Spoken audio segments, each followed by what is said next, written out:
Should take a second, I guess. Sure. Okay. And that's it.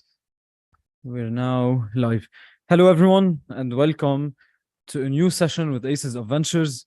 Today's session it's even better than the ones before because we have someone who's going to talk about a topic that I absolutely love, which is branding. And he told me one thing when we were preparing this podcast, that succeeding at branding is like succeeding in your life. So this is something we're going to know about later in the session. And before we welcome our guest, I would like to give you a small 1 minute presentation about Aces of Ventures so that everyone can stay up to date with what we've been doing. So I imagine now you can see my screen. Aces of Ventures is a global decentralized entrepreneurship accelerator that uses NFT technology to empower entrepreneurs, get them faster access to funds, and to help them grow their business. This NFT project has been designed to follow the card team deck, which is an amazing design in my opinion, because it reflects our life as humans, where we have all cards to play with and decisions to make. As for the designs, we have the Jack card, which is the pink card you see on the left. It will enable its holder to submit their pitch to our community, because we will be having weekly competitions where our community members can share their ideas and be eligible to get funds, to get rewards, and become winners. The second two cards, the King and the Queen, will be allowed to ask the questions during the pitch. And because we believe in women empowerment, only the people with the Queen card will be able to ask a specific question during the pitch. And everyone else will be eligible to pick a winner at the end of each pitching competition. Our co-founders are Andre Abiawad and Robert Tabet. Andre Abiawad being a serial entrepreneurship trainer around 54 countries in the entire world, and Robert Tabet, a serial entrepreneur as well. He has over 6 established businesses locally and internationally. Our team is made up of more than 20 people, including designers, directors, marketeers, and some investors on board. And I'm Jean, your podcaster. Our main challenge is to reward $1 million to over 100 entrepreneurs, which will be categorized into multiple categories, and to bring as much educational value as possible, like this podcast, to bring more than 100 speakers from over 50 countries to share their value, to share their experiences with us, and of course, to execute NFT utilities such as burning your NFTs, holding them, and of course, merging 2 NFT cards to get more benefits. And of course, we are actively looking for partnerships and sponsors to grow our brand. Now, without further ado, I would like to introduce you guys to Nick Primich. He's a creative executive director for Bev and Nick. It is a branding agency. Of course, I'm not going to give it enough credit as much as it needs. I'm going to allow Nick to introduce himself and tell us a bit more about his story. So, Nick, welcome. Thanks, John. Hi everyone. So yeah, I started in my design career like everyone else after high school. I went to study. When I was finished studying, I wasn't ready to work. Actually, I ended up going to live in London for 2 years. It was the best thing I ever did. I met people from all over the world and got experiences that I just was never going to get staying at home or starting a job somewhere. When I came home, unfortunately, though, that had a side effect. I was 2 years behind everyone else in my year. So everyone that finished university and went to start working immediately, I was now 2 years behind them because I was in London having the time of my life. So it set me back a bit. So I knew I had to work harder. I sort of bounced around agencies when I was younger. The industry is quite, I don't know what the right phrase is, but it's quite incestuous. So you don't stay in one place very long, because in a big branding agency, you obviously work on a number of clients, but that work gets very repetitive. And by nature, creative people aren't keen on doing anything repetitively. We like new challenges all the time. So the staff turnover at agencies is actually quite high. And I learned that very quickly. A lecturer of mine told me at uni, you guys need to work 1 or 2 years in an agency and leave, so you don't get bored and stale. And it's true. I mean, that's exactly how I looked at it. And the plus side was, when you did that, every time you left, you'd get a salary bump, right? Your salary would go up and up and up. So everyone would try and sweeten the deal a little bit. And that was the reality. So that's what I kept doing. And I met my business partner. She was actually one of the first big companies I worked at, she was my creative director. When I first started, she interviewed me for the job. And I got told by the girl that I was replacing that you're going to struggle with her because she's very difficult. So I was sitting in a review with her, and I think the nature of most creative people is often they're quite soft. They're very interested in lots of things, but they don't take criticism very well, which is ironic because the creative industry is very critical, right? So to not take criticism well at all is really a bit of a mistake to get into it, right? And I sat in a review with her, and because it was my first review with her, she was kind of skating around the ice with what she wanted to say. And I'm actually half Croatian, so I'm quite, I'm got that European bluntness to me. So I said to her, I said, look, like, don't stuff around. Just be honest with me. Tell me if it's shit, and then I can fix it. Right? Yeah. Tell me where I must go. I want to learn from this thing. I don't want to be left I don't want to leave this review more unclear than I ever was before. I want to know what's working, what's not working. And suddenly we realized we were going to work very well together because she was very blunt. she enjoyed being blunt, and other people didn't enjoy it, so she always tried to hold back. And I think within a few months, somebody else at the agency said to us, geez, you guys work so well together. The work you're putting out is really good. Like it's noticeable. And Bev's my partner, my business partner. She just said that it's so nice to work with someone that can take criticism well. And that's kind of how we started our work relationship anyway. And we went our separate ways soon after that. She went to a few other agencies. I went to a few other agencies as well. We stayed in touch. Balkan people, there we go, great. So yeah, we never disconnected. We were always friends. I met all her boyfriends, and I was always introduced. We always went to each other's birthdays, and we stayed in touch. And I think creative people also always speak. I mean, we all do it. If you're in an industry and you know other people in your industry, that's all you end up speaking about is work, right? As painful as it can be, that's all you talk about. So, I mean, Bev and I went on a similar path. She worked in big agencies all around South Africa. So did I. I'm a bit younger than her, so she was a bit further ahead in her career than I was. But she started freelancing eventually when she realized there was a plateau in all these agencies that you couldn't work beyond, right? The person above you won't step down so that you can take their place. They just wait for you to move sideways or to move out. Yeah. So Bev started freelancing on her own and consulting, and realized that the money was a lot better when you were consulting.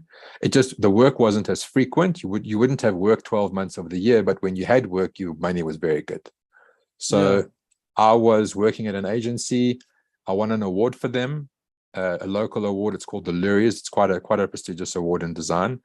And after that, I'd asked my company for an increase, just nothing ridiculous. I just wanted what I was worth, right? I mean, we just won them their first award. It made sense. Don't you want to reward me a little bit? And they said, sure, we can discuss this at the end of the fiscal year. So it was about 2 or 3 months. And 2 or 3 months came around. I asked about the increase, and they gave me a retrenchment notice. So I was like, it was so it was a family business. So I thought, well, geez, that's not what I was expecting. So ended up having a bit of a bad, I burnt that bridge, put it that way. And I was happy to burn it. Some bridges you can be very happy to burn, and it was the middle of the year, and I was always scared to freelance because the thought of not getting my bills paid and having debit orders going off, and it was quite scary for me. I liked the stability of salaries coming in and knowing what money you had to play with. So I phoned Bev, because Bev was still a good friend of mine, and I said to her, listen, what do I do? I know it's like the middle of the year, no one's hiring. What am I going to do for the rest of the year? And she said, why don't you come and freelance? She was consulting at a very big ad agency here in South Africa. And she said, just come and freelance for the next few months and see what it's like. You've never done it. So I very skeptically went and did it. I had no idea what I was earning per hour. Bev submitted a fee for me per hour. I had no idea. They paid every 2 weeks. So I was sitting at my laptop, and I got my pay slip for the 2 weeks past. And I opened it up like secretively to try and figure out, what am I earning an hour? I don't know. And like my eyes almost, almost my head exploded. I was like, good God, this is a lot of money. Like, is this a mistake? Did they make an error? Is the accounts person drinking? What is happening here? And it wasn't. Bev had put me in at quite a high rate, and they accepted it. And they continued to pay me like that for about 2.5 months. So I was earning, I think I tripled my salary in the first month of freelancing that I did working permanently.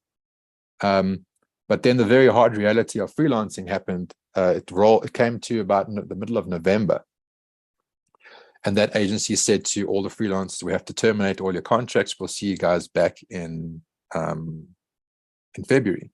So you were thinking, wait a second, it's midway through November. There's December holidays, Christmas, which is obviously always a very big spending time, right? And January. Like, how am I going to get to February with the money? Because when you earn the money, you spend the money, right? 100%, so it was a very hard 100%. was a very hard life lesson for me, but I realized, all right, I need to be a one-man business. And that's something that I wanted to get. That was the point I was getting to, is that I think you realize when you freelance or when you consult that you aren't actually a freelancer. You're a one-man business. Yeah. And that means you have to do the accounting, you have to do the billing, you have to do the chasing up, you have to do the admin, you have to do the actual work. It's a full-time job. You've gone from working in an agency where things are handed to you to now you're happy to work for yourself. You're very proud of yourself because you are your own business, but there's a hell of a lot more work that goes into it. And I think a lot of people that start freelancing end up not freelancing because they can't deal with all the extra stuff they have to do. And yeah, so I was freelancing. I got a few contracts in Dubai, which was really exciting. Some friends of ours from Joburg, they opened an agency in Dubai and they called me over. They put me up in the Marriott Hotel. It was fantastic. Like, I was earning US dollars. So you just think nothing about the situation is bad, right? Yeah. And the work was really simple. It really wasn't difficult work. It wasn't late nights. I was free every night from 5 o'clock. So I saw Dubai. I mean, I was there for about a month on one of the contracts, and fantastic. I really enjoyed it. And then, I mean, life continued. I was at agencies between Joburg and Cape Town and getting the odd international job here and there off of LinkedIn or somewhere. And then COVID rolled in. And basically every big agency in South Africa told freelancers, look, the work is dried up.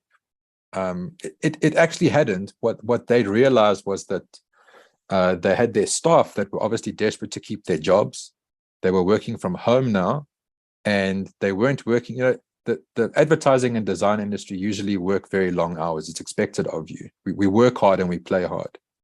But the big agencies realized these people are desperate to keep their jobs and they're working from home. So we can make their 60-hour week a 90-hour week. Which is really what happened. Yeah. And the only work you give to a freelancer or a contractor is work that you can't handle. So now that you've got all these extra hours from your staff, it means that the freelancers don't need to be used. There's no reason for you.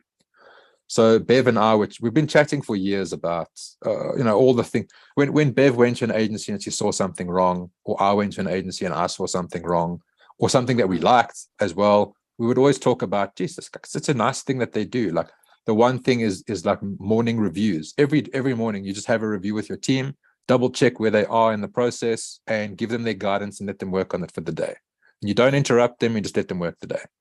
If they slip, they slip. It's their own problem. But you let them know it's up to them to get the work done. You're there for them in the morning. The rest of the time is up to them to take care of. And little things like that. And we also realized in the big agencies, it was really about how much money the client had. If the client had a lot of money, that means that there was more time available for them and more resources available in the studio. If the client didn't have a lot of money, it didn't matter how cool the job was. The job just would be done by a junior or by someone who wasn't as experienced. And as creative people, we always want to be involved in the cool jobs. You want work for your portfolio. It's like an artist, right? That's how we're different, but we're similar in that we want something that can go into our own galleries, basically, in our portfolios. We don't want to work on a crap job. You want to work on something beautiful. Now, often those beautiful jobs are really opportunities from startups because they have nothing that they're trying to work against. They are needing guidance really throughout the whole process. And it gives the creative person a lot of room to play in and to like put a lot of themselves into it. So most creative people that are any good will put everything into that job because they know it might not be a high paying job, but it's going to be a beautiful job that I'm going to have in my portfolio that will get me a higher paying job later on. Yeah. And those jobs in big agencies, they just get thrown away, really. The clients don't know any better. The clients are paying very high rates for a big agency. They think they're getting great quality work, but they really aren't. And then, that was when I was younger in agencies. And then when I got a bit older, I realized when I was freelancing, I would go into an agency and, the agency would be very reputable and they'd have very big clients, but they would give me an entire job, but like a massive branding job that they would be putting their brand on. They would be saying this agency did it, but the reality is that a freelancer did it. So, Bev and I started asking ourselves those questions, like, what are we doing at this point in our careers by making big agencies look great for doing great work when we could just be doing it as ourselves and trying to win those big clients on our own? Yeah. Let them know that we are the ones actually doing the work. It's actually not the agency of 400 people. They're giving it to one freelancer who's working day and night to get it done for a very minimal fee, really. Because what agencies charge per hour versus what a freelancer charges per hour are very, very different, right? Yeah. So in COVID, we went and we did a course online. It was a Seth Godin marketing course. I mentioned that to you. And that was incredible. That was like going back to university. It was probably better than university. It was probably one of the best things we've done. It was quite expensive. For us, on a South African rand, it was quite expensive. But it was something to do in COVID. It looked like it was part-time. It turned out it was a full-time course. It was really hectic. It was very heavy. 800 people all over the world in like top marketing positions. They would give you like an exercise. You would write out your answer. You'd post your answer onto the Discord platform, and then they would let everyone in that course take it to pieces. So you Wow. would like, you thought you knew what you were talking about until you posted those things, and then you realized there's a lot of holes in my story. So it would get, but it would force you to readdress all those things. So, and to actually do the course, you had to go in with a business idea, or a project idea or something. So Bev and my idea was our agency that we'd spoken about, an agile agency, and I'll explain that now. But we went in with that to see, what do other people think about this idea? Is it crazy? Is it got legs? It might fall to be. So, each question we learned more and more about the potential of our own business, and it got more and more promising. We're like, shit, why haven't we done this yet? We've spoken about it for 10 years. Why don't we just do it now? And we were almost forced into doing it with COVID because there wasn't work, right? And weirdly enough, in one of the during the course, one of the questions in the course was, for your next quote that you do, take a gamble and charge 10 times more than you would normally charge, and then try and justify it to that client. So I'd just gotten a brief from a friend of mine in Germany, and I said to Bev, I said, look, we're in the middle of this course. We've just got a quote. If we don't get this quote, it's a life lesson, right? But we need to try and do this properly. So I didn't quote 10x. I quoted about 5x, right? 5 times more than what I should, than what we normally would. And the first thing that friend of mine said back to me, she said, I've got 3 quotes from one big agency in South Africa and one small agency, and then you guys, which is literally just 2 of you, and you're the most expensive. Is that an error, or what's going on here? So I said, this course was all about believing in yourself as well. So I said, no, we know that we know that we're very good, and that's why we charge what we charge. We've justified it in the quote. Now, in our quote, we had a time, we had a time frame, we had very detailed steps as to what we were doing in each phase. It was a really great quote, right? The best quote one of the things we spoke about with agencies is that when we saw the quotes that they'd give out to clients, these are big agencies quoting big clients, and the quote had basically no information in it. It was just a number. There was no breakdown as to what they're getting. So we just thought, well, let's do the opposite and tell them what they're getting and then live by it. It gives us something to guide ourselves with, right? And we know the branding process so well. We know every single step that's going to come up. So we can put a number to it, we can put time to it, and we can tell them what it's going to be. And about a month later, in that Seth Godin course, it said, what happened? There was another prompt and it said, what happened to that quote that you gave that was 10x, which ours was obviously 5x. And I hadn't heard back from my friend yet. So I presumed they obviously didn't take well to the quote, right? And I got hold of her and I said, what's happened with that quote? I never heard anything back from you. She goes, I haven't figured out how to tell you that you've won the pitch. They've chosen you guys. Wow. So the question in the course was, if you have a relationship with that client, can you ask them what made them choose you or not choose you based on the very expensive price? And I asked her, could you ask the directors of the company? It wasn't a company she worked at. It was like a job she got from them. And she spoke to them and they said, of all the quotes that we saw, this quote stood out as the most professional. We knew exactly what you were going to do and we loved it. We didn't care what we were paying. So that was very insightful for us. We're like, oh, wow, well, that's good to know. You know, if you give a little extra info and you go that little extra mile up front, your quote is weirdly the very first thing, or one of the first things at least, that a potential customer is going to see. Yeah, 100%. And something that you will want to take a note of is that you want to always take an opportunity to market yourself as well as you can. From your business card to your website to any interaction, you have to think of your customers. What is the interaction process that they're going to go through? They may hear about me at a party or from a friend or a business associate. They're going to look at my website. That's the go-to. That's what we all do, right? We hear about a company, we go and we have a look because we want to do some checking up on them. And we have a look, and then we might contact them or we might send them an email. Now, all of those avenues, they're all touch points. And if your company if you haven't thought out each of those touch points to be consistent with your brand, you lose opportunities each time. Like another really good example is when somebody asks you what you do for a living. We all do it. We all play down what we actually do. We give a short answer so we don't have to explain. In my past, I mean, I still do it. I'm trying to correct it myself. But when someone would ask what I did, I would joke and say, I draw pictures for a living.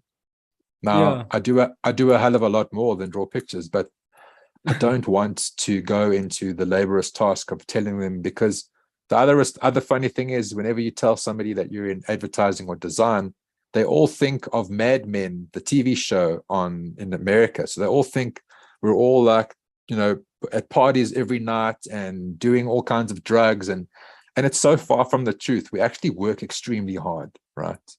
Yeah. When we party, but most days we are behind our laptops working till 11 o'clock at night. That's how we are. It's the nature of creative people is to always be doing that. It's always on your mind. Yeah. Sorry, where was I? I've lost track. You were talking about when you got the winning. So when someone asks you what you do, you play it down, but even that one liner that you answer, it's an opportunity to market yourself very well. Yeah. The correct answer is always something intriguing that makes the person ask another question. Oh, what do you mean? What does that mean? That sounds interesting. So something I've used in the past for us is, there's that phrase about missing the boat and see, that lighthouse, the whole thing. So it's a play on words, but I said, we're a lighthouse for brands missing the boat. So it's just like you're a guiding light for brands that don't know what they're doing. But that's intriguing. So it makes people go, oh, wow, what do you mean by that? That sounds interesting. Instead of me saying, oh, I draw pictures or I'm a designer. When you say it like that, you aren't attracting any interest into what you do. You're actually detracting away from what you do. And you're potentially losing another customer. Another very good question, and I'll bring in that survey. I wanted to share a survey with all of you. It's just a marketing survey that we do. It's like an assessment of your business. And one of those questions in the business is when one of your friends tells somebody else what you do, what are they saying? Now, that's a great question, because what it really Yeah, means is how well are you marketing yourself to the people closest to you? Because in all likelihood, your best bet at getting a project is from someone that knows you already. And if they don't know what you do, or if they say, oh, he just draws pictures, you've lost a potential client. yeah, that's true. This is why they say when you're starting an agency or like you're starting a business, your first clients should be the people around you or the people in your network. Yes. I mean, and it makes good sense. If somebody close to you doesn't trust what you're doing, who will? Yep, that's very true. And by the way, Nick, um, your story is actually pretty amazing. And I'm not sure, but this is the first time I hear that uh, your supervisor or like the person above you in the company later on became your business partner and like you started an agency together. But Yes. before I forget, I wrote down one question I wanted to ask you. Yeah. When you said sometimes in agencies, when you work in creative industries, you reach a certain plateau in each company. This is why you have to leave or bounce around every couple of years. Is Yes. this the agency's fault, or it is because creativity is limited somehow, or like how do you assess it? I think the reality is that the creative industry in most countries is actually quite small. Yeah, In South Africa, there's only 10 big agencies in the country. So if it doesn't matter how talented you are, if you're a talented creative person, there's potentially only 10 companies that you can work at. And obviously those companies were started by teams of people or groups of people, and they hold very senior positions. And the more senior you move up in any of those companies, eventually you hit a point where you can't move up anymore. You know, they yeah, often don't take on partners or new partners. So you really hit a plateau where you will stay in that position for the rest of your life until you retire and always be earning the same money, or maybe getting a yeah, slight increase each year. But I think most talented creative people are very ambitious, and they want more, and they want bigger projects, and they want better work in their portfolio. So there's always this continuous, well, if I can't get it here, where can I get it? yeah. And They're always seeking growth and like the next step every and time. and the reality is that when you realize that there's only 10 places you can really work at, if you are good in South Africa, Yeah, after you've worked at 4 or 5 of them, you realize, I know I know all the politics, I know all the drama. I don't want to get involved in this all over again. It's going to be great the first few months, because, it's like change is like a holiday, right? You go yeah, to a new yeah, agency and everyone is pleasant to you and they all love you because you're the new guy. And then suddenly politics get involved and it just yeah, becomes the yeah, same thing you left before. It's they say the devil that you know versus the devil that you don't, right? yeah, yeah, And so the only way to get out of that is to start your own business or start consulting. And the weirdest thing about freelancing for me was that I went back to old agencies I used to be a permanent employee at, that I left because they wouldn't give me an increase, right? That was yeah. I was quite happy there. I was happy doing the work. I just wanted a little more money. When you start winning awards for someone, you're like, well, I'm doing Where's your my business cut? a Yeah, favor. yeah. Where's my piece? And they wouldn't 100%, give it man. to You're you. totally right. Yeah, And they wouldn't give it to you. So you'd leave on like actually quite bad terms. And you mentioned some of the mistakes that I've made. And my mistakes are because I think I am half Croatian, right? When I leave somewhere, I burn that bridge. I make sure yeah, to burn the bridge. I never think maybe I need these people later on. yeah. And a very funny story, the agency that I left, the first big agency I left, they handed out a notice to about 60 people saying, there were only 90 people in the agency. And they handed out to 60 people saying, you may or may not be retrenched in the next 90 days. So I went Wow. to my director and I said to him, I've been here for 2.5 years. Like, surely you don't mean me. Like, I'm one Yeah, of the most permanent people in the studio. And his answer was, well, in all fairness, you do have 2.5 years really great experience. You'll find another job quite easily. So it sounded like yeah, he'd made yeah, up his yeah, mind, right? yeah. So I said to him, well, it sounds like you've made up your mind. So I crumpled up the piece of paper and I flicked it across the table. I said, I resign effective immediately. I won't be working my notice period. You've just told me that you're actually going to retrench me. That's your Yeah. error. I'm out. And I mean, it was very brave of me. It was my first big agency, right? But I thought like I Yeah. had to make a point of, I don't want to wait for 90 days to find out I've been retrenched. I'd rather spend the 90 days finding another job.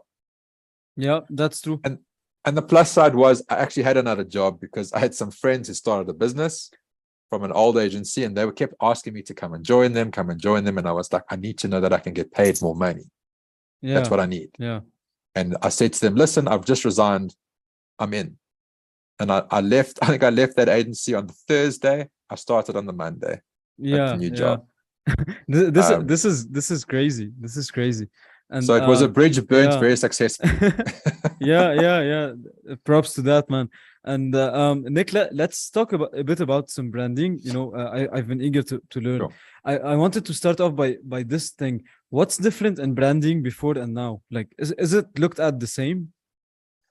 I think branding has grown in stature quite a lot. I think originally, people didn't understand that marketing was the wide umbrella, and inside the marketing umbrella, there were things like advertising and design and branding and all these little chapters inside the umbrella. Yeah. No one understood that. And I think through time, most people thought advertising was design or was branding. Well, like it was the same thing. And the best way I can explain it is the way I explain it to my mother, right? Because my mom still doesn't know what I do really, weirdly. Yeah. But if you think of, if you're a business and you've designed a product, or you had a business idea for a service or a product, you don't have a name for the service or the product. You don't have a name for your company. You don't have any of those things in place. What do? Right? You can't go to an ad agency because an ad agency needs you to be established so they can advertise you to the public, right? You go to a design agency or a branding agency, and the branding agency will help you with name generation, with a strategy, with a purpose, with all the things that you need to create this business, and then a logo and a look and feel and advertising guidelines, like what you can and can't show.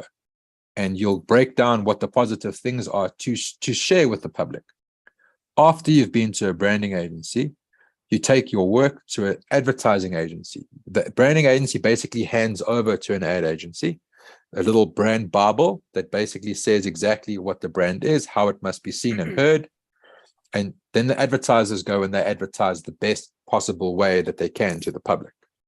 So that's the difference. Branding today, I think it's so much bigger. I actually read an article on LinkedIn. I shared it yesterday. I'm not sure if you saw it. It's the first time in history that designers and creative people are being put on the board of directors at very large companies like Google, CNN. Yeah. I've seen it on your feed. Yeah. It's become a big thing. And the reality is that it's all about perception, right? How you're perceived. We spoke about this during our warm-up chat. Yeah. But I think a great thing for people listening is that if you think of your business like a human being, you're giving birth to a human being. It sounds silly, but right down to the smallest detail, you need a registration license, like you need an ID. You need to be registered again, like you need to have a birth certificate. And the thing that people often complicate is that they put a lot of themselves into their businesses, which isn't necessarily always a good thing. Because, we all live in different parts of the world, and as global as the world has become, a lot of people have got political differences or viewpoints, like different viewpoints on things. And you don't always want your business associated with your personal beliefs, right? So how you avoid that is you create a person that the business represents, right? So if you think of your business, your logo is the face of your business. It's always a visual representation, just like a visual representation of you is your face. It's your avatar, basically. Your strategy and your purpose, that comes from a strategy session that you would do with the branding agency. But we all, as a human, you have a driving force behind you, right? We're all motivated by different things. Some people want to get married. And if you really think about it, if that was your goal in life, all your decisions in life come down to, well, how is this going to help me get married and have kids? Should I go on holiday with the boys to Europe, or should I stay with my long-term girlfriend and just keep her happy? Your decisions become guided by your purpose and what you value. So when you create a company purpose and company values, it's like a guiding light for the business. So every decision that you make going forward becomes very easy because you just look at what is my business's guiding light here? What is my strategy? What is our purpose? How do we make a decision based on that? Because if you make every decision based on your own personal beliefs or your own personal values, you might make some very bad business decisions. Speaking about that, actually, Nick, I think you told me something, or like I deducted something from our chat previously, that branding is not just how something looks like, it's the actions you take. Like it all affects Totally. your brand. Yeah. I Totally. want you to tell us about this, because I think it's really interesting. Sure. So in our history, like we because we worked at all these big agencies, when we did strategy sessions with clients, that one of the outtakes of the strategy session would be values, company values. But the company values would always be the same, like stupid things, like, you know, we need to be ecologically responsible, but yeah, you know, or we need to be honest, or we need to be vulnerable, or we need to be. They throw these words in, like there'll be 8 key words, but afterwards, nobody in the company, no shareholder, no staff member, no employee, they read these things because they put them up in the offices. Like there'll be a wall with all the words that they use that are our values, but nobody knows how to action them. No, you know, most people don't know what they mean in context of the business. They know what the words mean if they use them personally, but they don't know, what does it mean for me at work?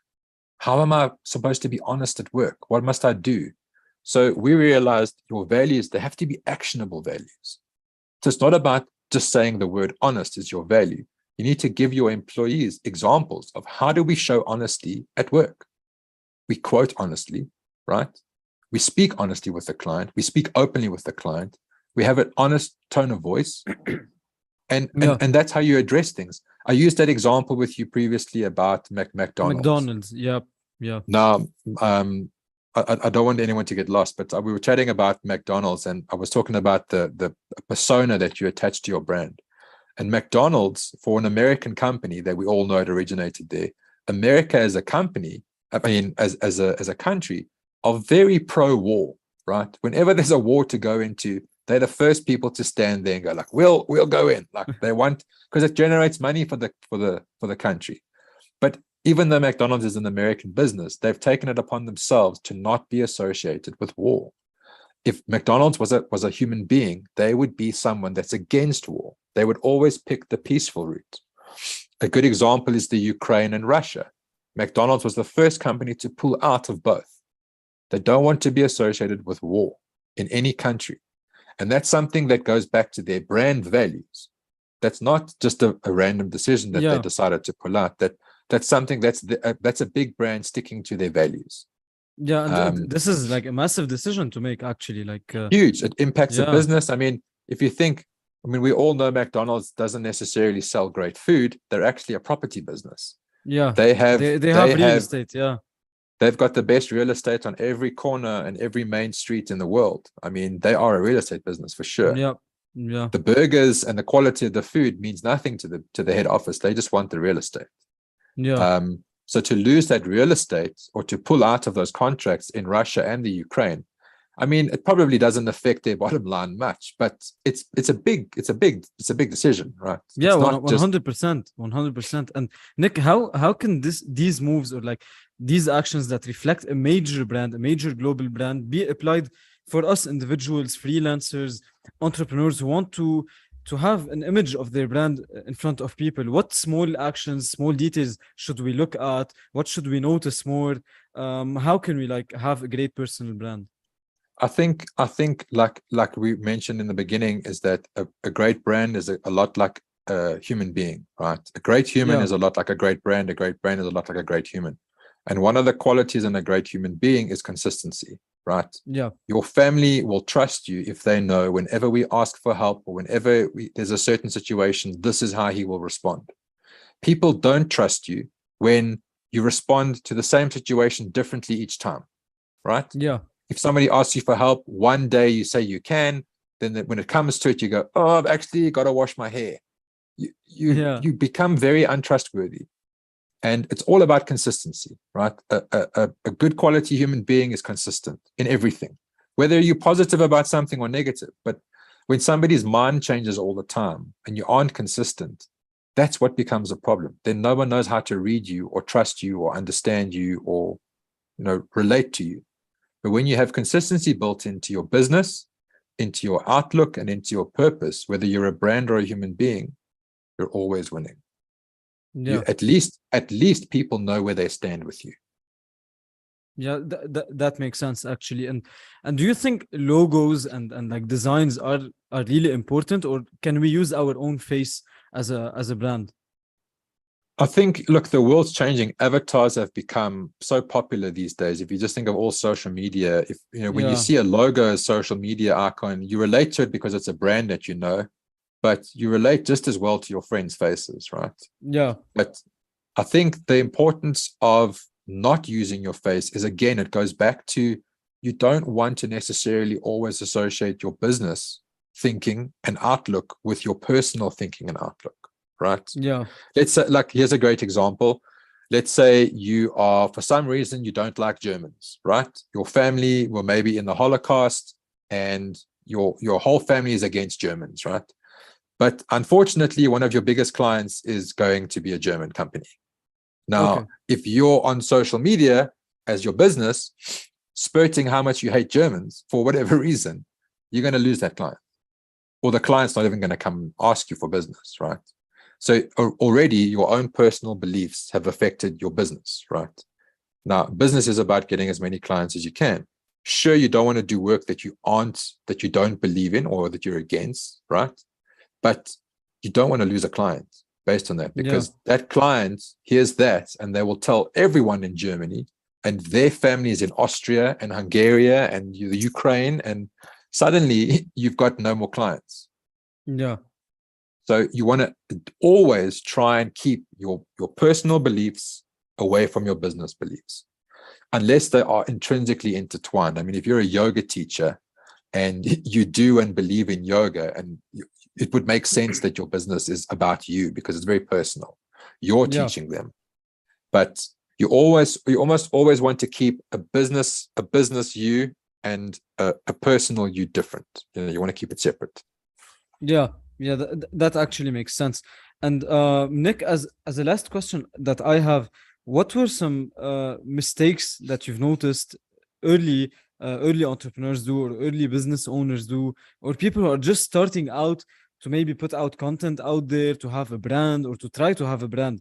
What mistakes can they avoid, or what mistakes do you commonly see? I think a common mistake is that people believe if they find the cheapest or the lowest bidder to do some brand work for them, that they'll be fine until later on when they can afford it. I think what a lot of people don't realize, like as a startup, I don't expect everyone to know about branding, just as no one can expect me to know about their business, right? Yeah. But the business of branding is important, I think, especially in a startup phase, because you're trying to be known. You're trying to be seen. You're trying to be heard. And if there's a lack of consistency in your brand up front, you're already losing people. It's almost like if you're pouring water into a bucket, right? Some of that water is going to spill out. It's about a funnel, right? Yeah. Some of the water is going to spill out. But as a small brand, you probably don't have a huge reach with people. So if you have people dropping off because they don't like the inconsistencies that you are showing, you're really losing a big part of it. If you think of your own family and friends might be your only real first clients or people that they know.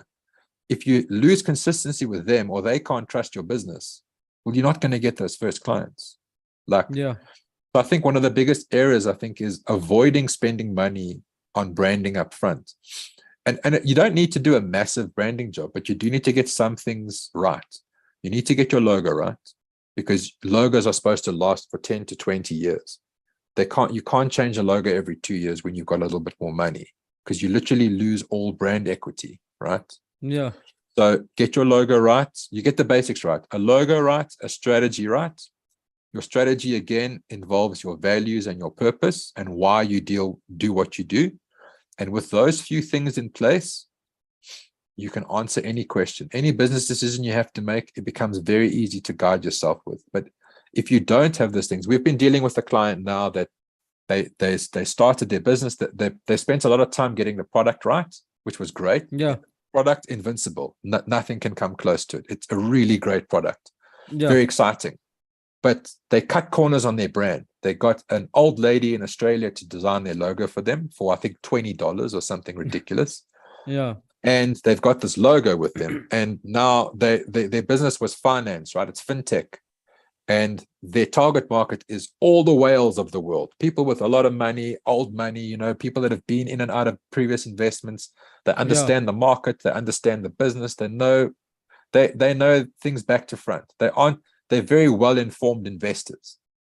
And when you approach a well-informed investor with a cheap logo, you must think of your target market's lifestyle, right?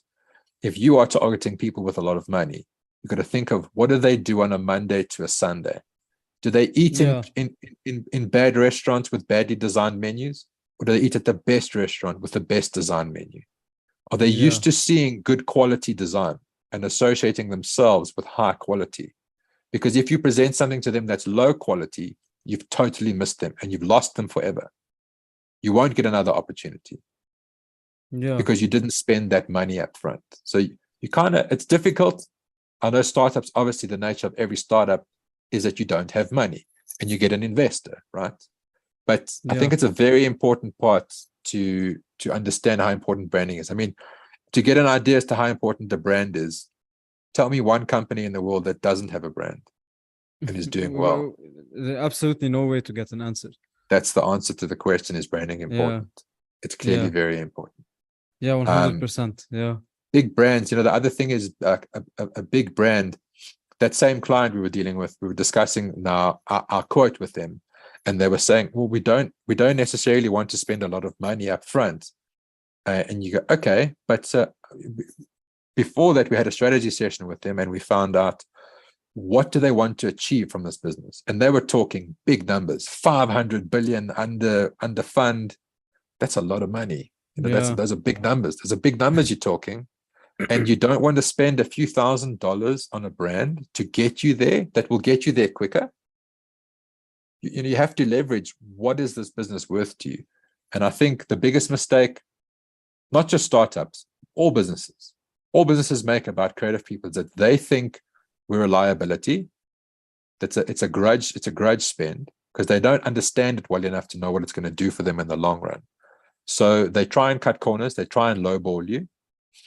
And all they're really doing in the process is losing, like that article on LinkedIn, the most valuable asset that they have. Because if you want to be a big business, you need to get your brand right. And if you aren't good to, and if you aren't willing to pay for that brand, you're never going to get your brand right. Like, it's one of those things. It's like the chicken before the egg. Unfortunately, there's no answer to that question. But an answer to a business, like every other business on earth, is that they spend money on their brand. Yep, 100%. And this is an amazing answer, Nick. And by the way, before we close out this podcast, I wanted to ask you, how's the startup and entrepreneurship ecosystem in South Africa? Is there activity? Is there high level of innovation? Or how's the market looking? I think it's very high. But Cape Town in particular, with regards to fintech and crypto and all of that, it's exploding. It's very big. Yeah.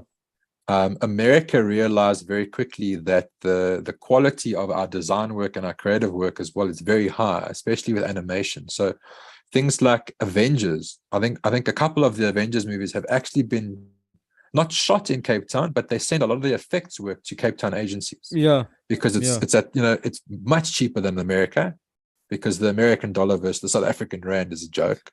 So even when we think we're charging a lot, it's really a steal for Europe. They're like, I can't believe these people are so cheap. But we think, woo, payday. But so a lot of stuff around Cape Town. Cape Town also, I think, recently been voted the number one, or the top city of the world. I think 2 years ago it was voted one of the top cities in the world. So I think there's always been a lot of attraction to entrepreneurs and to business in Cape Town.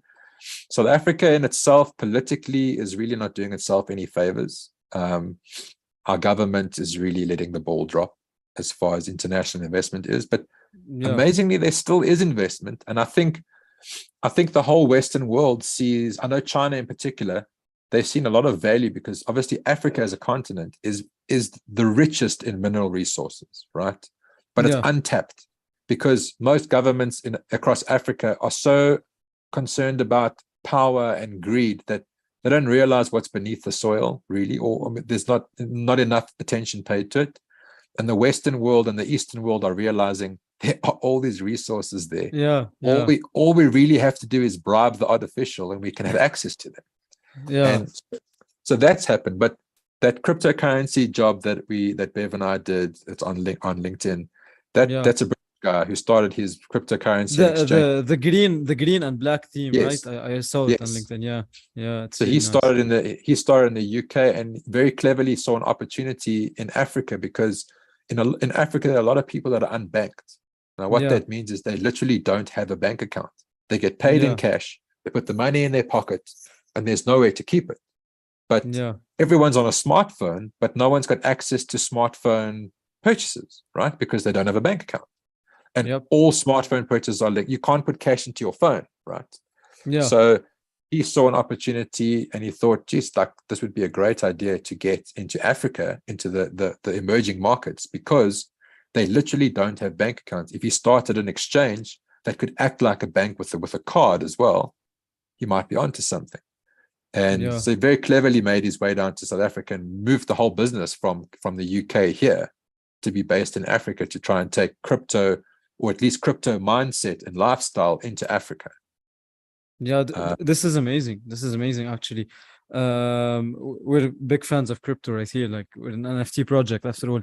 And Nick, I want to thank you for the time. This was a really amazing podcast. I enjoyed every bit of what you said, your story. I took 2 pages of notes. Pleasure. And actually, you reminded me of some things I need to fix in my own personal brand. And I hope everyone as well benefited. And by the way, guys, we're going to be sending out the survey that Nick has prepared for you, so you can have your own self-assessment on your business, your brand, and see what loops you may have or what holes your brand may be having. And you will find as well Nick's LinkedIn link on the description on the YouTube video. You can connect with him. You can maybe send him a message if you have something specific you want to ask and get expert advice. And please don't hesitate to follow Nick as well. He posts amazing content on LinkedIn. I've been following him for a week right now. And thank you again, Nick. Pleasure. Just and about that survey, just one thing to bear in mind: the questions are deliberately hard. You only get good answers to hard questions. The mistake I think a lot of businesses make, small and big, is when you're thinking about your marketing and your branding, is that you try and boost your own ego. You try and tell yourself that you've done the right thing, or did you have a great brand, or you have. But the questions in that survey are to ask you deliberately hard questions. One of them being, you obviously don't own 100% of the market, because if you did, you wouldn't be in the position you're in, right? You'd be on a yacht somewhere. 100%. And it forces you to look at your competitors to see what is it about your competitors that people are attracted to, and why are they not attracted to you. Now, already you can tell from that question, if you can identify what your competitors are doing that you aren't doing, now you know what you need to start doing. Yeah, exactly. I guess I'm going to do it tomorrow morning, because I'm definitely not going to be able to find any answer right now. Cool. Yeah, this is amazing. Cool, thank you so much, Nick. Pleasure. Absolute pleasure. Okay, so we have someone who already followed you on LinkedIn. They gave you a nice comment. Great. Thank you. Okay, we'll be in touch, and you can find this video on YouTube if you want to watch it again. And anything else you may have, feel free to contact me. Have a great rest of the night. Great, guys. And thank you, everyone. Pleasure. Cheers, everyone.